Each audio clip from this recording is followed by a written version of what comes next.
गजानन जय हो गजानन, तोर भक्ति में मगन मोर तन मन। जय हो गजानन जय हो गजानन, तोर भक्ति में मगन मोर तन मन। तोरे नावल दिन शुरू होवे, तोरे कृपाले सब काम बने। जय हो गजानन जय हो गजानन।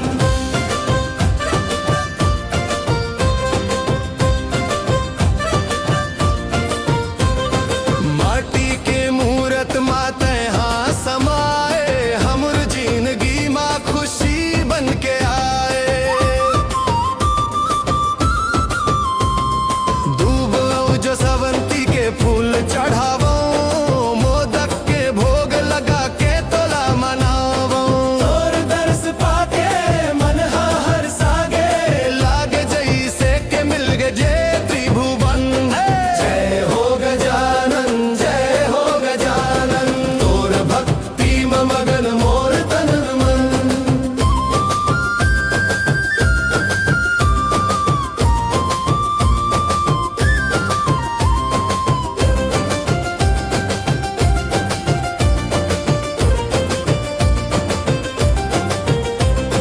हे गौरा शंकर के राज दुलारा, ते तो हारे से सबके दुखिया के सहारा।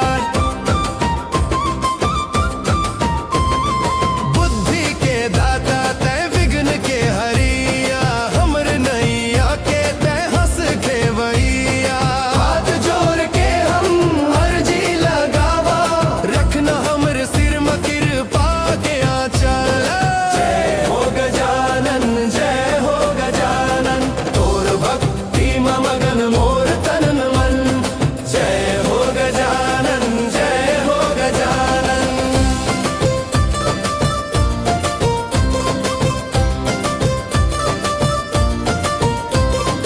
जय हो गजानन जय हो गजानन, तोर भक्ति में मगन मोर तन मन।